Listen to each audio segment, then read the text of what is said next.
He's living my dream, but also it couldn't have happened to a better person. You know what I mean? He is the perfect vessel to deliver this message to an audience. He's apolitical. You know what I mean? He doesn't read as a political person. He's pro-Palestine across the board. It's just great. It's wonderful.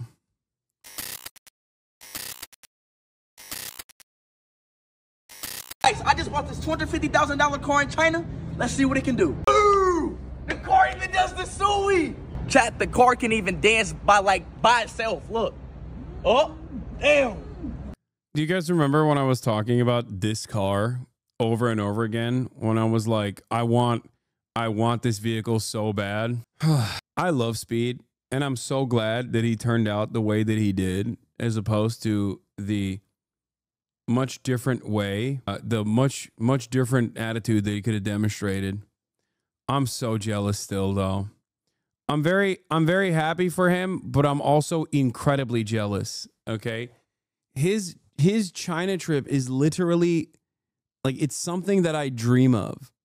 And then I wake up in cold sweats knowing that I have to live in reality where I have not done it. You will never get it. You will never experience it, and you don't deserve it. Okay, Top G. What's stopping you from doing a China trip? Work, man. Work. Look at this. It's difficult to arrange. I like how everybody goes, oh, man, why don't you just hop on and go there? Speed does not stream every single day, okay? When he travels, he does, but there's plenty of background. There's plenty of background and plenty of work that takes place off camera. He also has to make content. He has to do this kind of stuff and not consistently cover the news. You say this like you weren't streaming in Japan. No, I will. I will eventually do that. I'm working on it. I promise you I'm working on it, okay? I'm very, very, very happy that he's doing this, though, because I feel like this puts a dent in the endless faucet of misinformation about China for an entire generation. Like, this is unshakable. Like, showing the truth, showing how cool China is, that it's not just like some backwater peasant land where the fucking buildings are built with tofu and whatever, is insane for the rest of the world, and especially Americans, to see. It's really good. It's a really good thing. If this wasn't incredibly important, I don't think that the State Department would be spending billions of dollars over the course of multiple decades showing the exact opposite. Right, left. This car can even turn by itself. Look, it can turn by itself. Hell no. It can turn by itself. I'm not even pressing nothing. Oh, did it just jump? Oh, hell no. The hell? Chad, hell no. Chad, these cars in China crazy, bro. And he visited Cyberpunk City, Chongqing in China as well. China EV cars last like a year tops. Okay, bud. Everyone hates their life and has no freedom. The West literally described perfectly. Compared to that, kids seeing China are like seeing actual economic freedom, prosperity, and people with happy lives were cooked. Yeah. I can see the jealousy in your eyes. I am. I'm envious. I am. He's living my dream. But also, it couldn't have happened to a better person. You know what I mean? He is the perfect vessel to deliver this message to an audience. He's apolitical. You know what I mean? He doesn't read as a political person. He's pro-Palestine across the board. It's just great. It's wonderful. I get an endless sea of attacks being like, oh, he's doing promotional propaganda for China. Promotional propaganda for China. He's getting paid by the CCP. Chi-coms are paying him, that kind of thing. But because IShowSpeed is so popular and so outside of the sphere of politics that he gets to show it. He gets to show China in this unfiltered lens in ways that people can consume and appreciate. Maybe it's all the singing Red Sun in the Sky thing, my dude. Wait, what? He's done that too. What are you talking about? Oh my God. China is crazy, yo. Look at this city. God damn. Like, how do you even build something like that?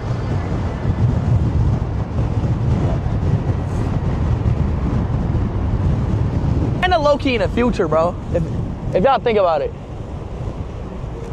Low-key in the future. Is China in the future or is everywhere else just in the past? Damn! Is China in the future or is everywhere else in the past? Damn! I don't know. 'Cause I've never been to a fucking country where they have like stuff like this. Like, let's be real. Get this shit. Bro, I'm not gonna cap. There's no other city like this. Yeah, I mean, it's cyberpunk. It literally is cyberpunk. IShowSpeed went 100 meters underground in China only to end up on top of a skyscraper. How the f did y'all even make this? Speed was shocked. The stream really shows how underdeveloped the West looks compared to China. This is the ground floor, right? Right? Turn around, take a look. What the fuck? I keep telling everyone, if we had a society of slave labor wages, we too could have amazing growth and development. Yeah, except America did have that, you idiot. What are you talking about? What do you think chattel slavery was? And we still do. We still have slavery in our prison system. What are you talking about? We still have hyper-exploitation in the form of undocumented migrants constantly coming to the country. No, it's not a matter. It is not a matter of slave labor. It's a matter of central planning. That's it. It's about distributing the bounties rather than keeping it in the hands of a select few group of elites. That's what it is. These guys are so stupid. China was able to do this without enslaving people, okay? Without colonizing Africa. They did this without colonizing Africa. Same with the USSR. People constantly talk about the horrifying work conditions of the USSR or the famines of the USSR. And same with China. And they don't realize that collectivization happening like that inside of a country, a massive country like that, especially in comparison to their prior material conditions before revolutions, in comparison to where they were before the USSR was developed. And then Tibet, bro. Dude, you cannot compare Tibet to Africa and chattel slavery. Are you out of your mind? Please open one history book. Please, I beg you. I beg of you to understand. Same with the USSR. Same with the USSR. What are you saying? Words have to mean things, dude. You can't just be like, nope, well, what about Tibet? You can't just like make these comparisons. What are you talking about? Oh. Tibet under previous Chinese leadership, under the nationalists, and even prior to that, always had a special autonomous status where they did have slavery, okay? That is before Mao. Tibet did have slavery before Mao. It's the exact opposite argument to make. It's so stupid. Talking about like the cultural erosion of Tibet and Tibetan culture aside, okay, because you can make a valid argument there. You can't make this comparison to American and Western colonialist expansion in Africa and chattel slavery specifically. It took 400 years and chattel slavery and endless colonies for the West to develop to the degree that they did, in comparison to the USSR and China that did it in a much shorter period of time with much less, without actually, you know, enslaving people. What the fuck? These are not even remotely comparable instances. Fuck me. Holy shit. Doesn't justify the wrong they've done. You can't just compare to the West and be like, the West was way worse. There's real issues with how China's Silk Road Initiative is working. I'm not saying China is bad for the record. I'm just saying it's okay to point out when they have massive issues. Okay, talk about what do you mean with respect to the Belt and Road Initiative, the Silk Road Initiative. What are the issues? Talk about that. Like, be specific. Be very specific about what you mean. The USSR was at war from literally 1914 to 1922, and then again from 1939 to 1945. In that same time, their literacy rate almost doubled from 40 to 80%. Then they went on to challenge a global superpower after losing 20% of their population to put the first person into space. Exactly. They went from fucking agrarian backwater potato farmers to outcompeting the American government to the fucking space race to get to space before them. Yuri Gagarin. Like, that's not, that is insane. That is an insane development for humanity, okay? Let's be serious. You don't have to be a fucking USSR glazer or love Stalin to put some respect on that. If you were honest, about it, you would recognize that for what it is. We were not backwater potato farmers. Okay, dude. Yeah, no. Russian Empire. Yeah, Gagarin, not Gagarin. I know. Yuri Gagarin. This picture really just illustrates the development of China over the last 5 decades, and now it's in one person's lifetime. Yeah. That's the same dude. That's crazy. To be honest, you undermine the oppression Uyghurs undergo in Xinjiang. I'm not even trying to defend the West here or brush over China's development. No, I don't do that. I don't do that at all. It's just that anytime I say China, Uyghur, Xinjiang, China developed Uyghur, Xinjiang, I have to Uyghur, Xinjiang, mention Uyghur, Xinjiang every time I talk about China, Uyghur, Xinjiang. If I don't do that, then Americans go, what the fuck are you doing? I've never heard what you had to say, so you must love that shit. I don't. And I never have defended that practice at all, which is really weird. Because when I talk about, like, I don't know, the Wisconsin fucking Supreme Court race, I don't have to go, Wisconsin, America, chattel slavery, indigenous genocide, Supreme Court race, American chattel slavery, indigenous genocide was a glaringly obvious victory. American chattel slavery, indigenous genocide, American constant third world exploitation, Iraq war, unjustifiable war on terror, $6 trillion, $7 trillion, millions of Iraqis dead, was a handy defeat to Elon Musk. Do you see what I mean? Your expectation is I have to constantly slam that into every fucking conversation. Otherwise, I'm not sufficiently objective for you, for your taste. It's like I literally need to, like when I talk about America or things that America does that's good, like due process, for example, I don't have to always talk about the metric ton of awful shit that takes place in modern American society and fucking what has happened historically in American development. Do you understand? I can have a normal conversation. But your expectation, or many people's liberal preconditioning on this matter, is you have to literally say China. Anytime you say China, you have to say Uyghur Xinjiang. Uyghur Xinjiang re-education camps. Uyghur Xinjiang re-education camps. China, Uyghur Xinjiang re-education camps was able to Uyghur Xinjiang re-education camps develop Uyghur Xinjiang re-education camps, high-speed rail, Uyghur Xinjiang re-education camps. That's how you want me to cover the story. What the fuck? Yeah. Can't talk about Palestine and Palestinian development without constantly going, I condemn Hamas, I condemn Hamas, I condemn Hamas, I condemn Hamas, I condemn Hamas, I condemn Hamas. Was that sufficiently accurate reporting for your liberal taste? Do I have to do that every time? Anyway. Yeah. Henry Kissinger, NSA mass surveillance, Kent State. Church of Scientology, David Miscavige, Occupy Wall Street, May 4th, 1970 massacre, May 13th, 1985 move bombing, Red Summer, 1919 House Un-American Activities Committee, Trail of Tears, Jim Crow segregation, Human Rights, United Safety, high-speed rail. All to just fucking say, I like due process in America, or I like the First Amendment in America. I have to say all of these things before I get there. If your expectation is not for me to do that, then it shouldn't be to constantly fucking slam Uyghur Xinjiang every single time, like I'm doing a fucking land acknowledgement. Jesus Christ. And this is precisely why I said IShowSpeed is the perfect person to showcase something that most Western media never shows. Just average tier 1 city existence in China. Okay?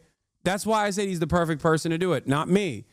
Because if I were to do it, they would be like, Uyghur Xinjiang re-education camps, Tibet, Taiwan, Chinese invasion of Vietnam, Chinese support for Khmer Rouge. Like, that would literally be...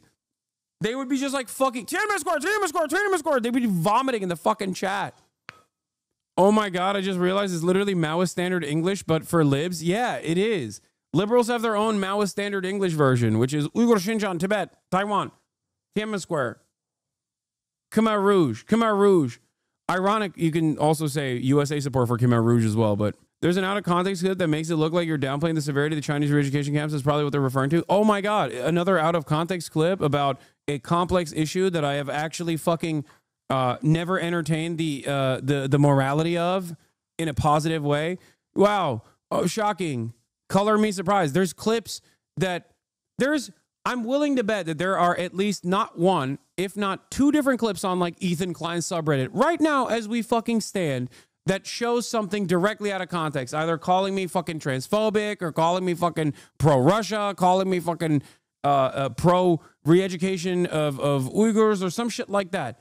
There are entire liberal subreddits dedicated to doing that on a daily fucking basis with the hopes that like they will be able to undermine everything that I say and do, not realizing that they're just opening up the fucking floodgates for people like Asmongold to pop off as political commentators, because every moment that those liberals are not pouring through shit that Asmongold is saying without, without having to clip him out of context, as a matter of fact, is a moment where people are just like, well, maybe this guy's actually pretty smart. I don't know what his thoughts are on anything. And chat, y'all know a funny story, and I'm not even capping. Every city in China looks exactly like this. Every city. Like chat, not even the big ones look exactly like this. Like real oh, a thumbnail, we need a thumbnail. Right here. This is Chongqing Cyberpunk City in China. Let's go. Switch. Let's get that shot, baby. Switch. Oh my God. Oh my goodness. Look at this city! Oh my God! Yo, looks nuts! Tell them to come to Oh the car. my God, it's China! Come to the car, come to the car. This is Chongqing, baby! Oh my God! Do y'all see me waving? Oh my goodness! This is Chongqing right here. Oh my God! Yo, this is crazy. It's not tracking though. They track it? Nah, not the Get close, car. Tina, get close. Oh my God! This looks crazy, bro. That's your back. A little quick one. All right, Taylor. Oh my God, this city switch looks to us real crazy. quick. God damn. We on us? Yeah, it's coming. Wait, it's coming to us. It's just crazy to think that like it's crazy to act like this is not insanely impressive. You know what I mean? Like shit that was considered a ghost city and dunked on and made fun of by Western media in perpetuity now is like a city that puts many Western capitals to shame. It's coming to us. I don't know which side it is. Pete, Tony, you got a friend behind you. No, do it now while we're on here. Do it now. But the No, we switched. We're on here. huh? This is the cyber city of Chongqing, China. 3, 2, 1. This is Chongqing, baby. Let's go. Come on. This is Chongqing. Beautiful. This is it. W's in the chat. Shot. Okay, it's just drone shots? What the fuck? All right. Oh my God. Holy shit. This is Cyber City Chongqing. Cyber City Chongqing. All right, y'all. I'm ending my stream in 5 minutes, though, y'all. This is Chongqing 30 years ago versus today. Americans couldn't understand.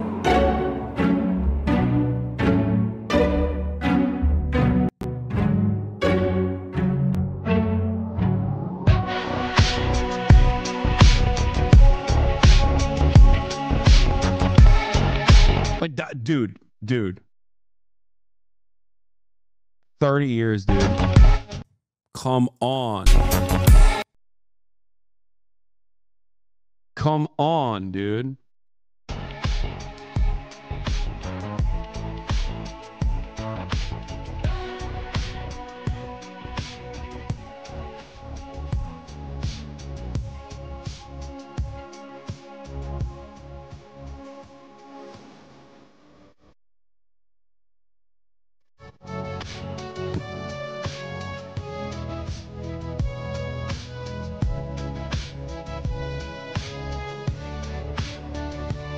The saddest part about this is that with the exception of like some major American metropolitans, you could literally do this in reverse with most American areas of industry. If you did a 30-year snapshot of like Gary, Indiana or Detroit, you would see the reverse effect of this. I wonder what happened. The major difference here is not like America was not unimaginably wealthy or grew its wealth in the past 30 years. They did.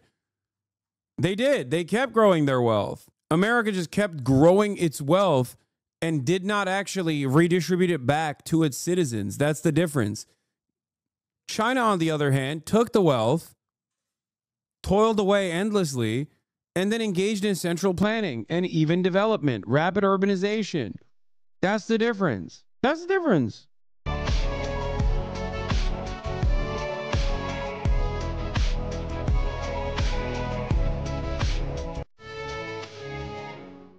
Because this kind of wealth transfer has taken place in many countries. India is another example of this. But the reason why you can't make this exact same comparison with India is because India versus China, when you look at it, were both subjected to colonial exploit. But one was developed by a consistent, ideologically minded socialist movement that, to a certain degree, even though there were ups and downs, maintained that long-term interest in genuinely improving the material conditions of as many of its population as possible through central planning, versus India is neoliberal. That's it. Also, of course, China was not. Yes, you're right. To be fair, China was not subject to the same kind of exploitation. Is correct. That is also, you're not wrong about that. Bro, say Modi is bad before someone complains about it. I mean, it's not just Modi, though. Detroit in 1951 versus 2002. India will eclipse China in 20 to 30 years, bro. You will see. I hope. Why would I fucking say I hope it doesn't happen? I would love for India to eclipse China in 20 to 30 years. Except for that to happen, India would have to let Southern Indian communism take over the entire country, I think, rather than the fascist trajectory that it's been on for quite some time. Yeah. Saying India's problems are entirely due to Modi is like saying Israel's problems are entirely due to Bibi. There's too much division between Indians. I think there's a remnant of the caste system that plays a major role here that was accelerated through Western colonialist expansion as well. That was that plays a significant role in Indian society. I mean, there's it's not a direct comparison. You can't make a direct comparison between India and China. I was just simply talking about like what you do with foreign capital matters, right? Indian households have a driver, cleaner, and cook, and they expect it's normal, even if you're not like ultra wealthy. But wouldn't it be fair to say that China is also diverse? Yes, China is insanely diverse. Except there is one ethno-nationalist identity that transcends beyond. Hold on. Doors open. Doors open. Sorry. It's really funny. People will be like, oh, what are you talking about? China is like fucking 90% Han Chinese or whatever. And it's like, have you seen a Han Chinese person in the north versus a Han Chinese person in the south of China? They literally look like entirely different races of people. The average height is significantly higher in northern China as opposed to southern China. The skin color is different. The language is basically not decipherable from one another. It's like the dialects are different. The food is different. The culture is different. China is fucking ginormous. Han Chinese is just a categorization. Han Chinese is just simply a categorization of like you're Chinese. It's like almost like a not a ethno-religious, but like a ethno-nationalist denomination. And then this is before you also move in. It's like saying white people in America. And then there are also still millions of it's like white but Asian. No, it's like and then there's Tibetan people. There's it's like saying Arab potentially, or saying white in Europe. Han Chinese has a massive and very diverse. Han Chinese has very diverse subgroups underneath it. Yeah, 90% are Han Chinese, and 56 other ethnic groups are collectively referred to as the Chinese nation. Not just remnants of Islam, the caste system is massively prevalent in food, culture, marriage, and most importantly, the labor market. No, you're right. I know. I was just trying to be nice when covering it.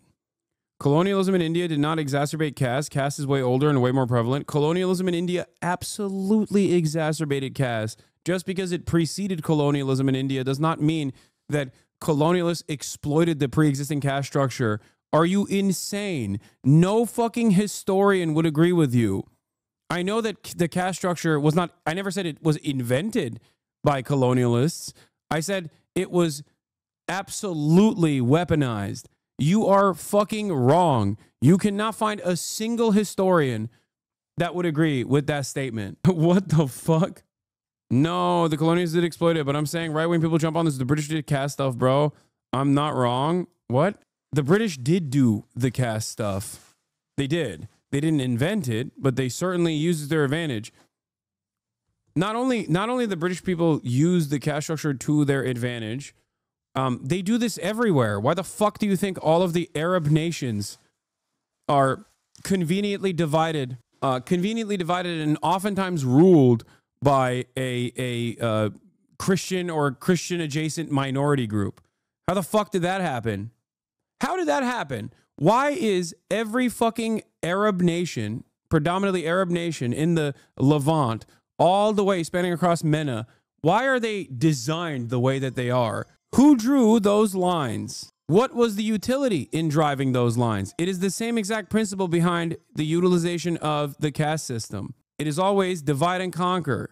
That's it. You said Islam. Yeah. Okay. Western colonialists have always utilized ethnic divisions when drawing national boundaries. They've literally considered those things. Look at Syria. Look at Lebanon. Look at Palestine. Agree with you on everything, and definitely colonialism has some negative impacts in the Middle East, but come on, Christian minorities in the Levant. No, I'm more so talking about the Jordanian monarchy there. That's what I was referencing. Glenn Greenwald responds to BRICS Info and says, China hasn't fought a war since 1979, and that was a 1-month border conflict. Amazing what a country can build and achieve when it's not draining its resources to constantly invade, bomb, and finance others' wars. It also connected its whole country with high-speed rail. And then Ryan Grimm retweeted and said, even if you look at the trillions the U.S. spent on wars, a smart way to control global oil supply, China instead spent the last 2 decades building a renewable energy industry. Yeah. Doge AI, China's peaceful rise is a myth built on stolen tech, forced labor, and predatory loans, not efficiency.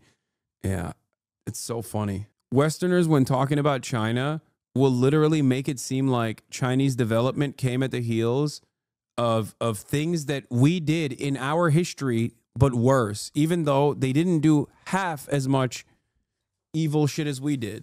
It's just pure cope. And it's understandable. It's understandable to cope like this. You are so comfortable with the dominance of Western empire for your whole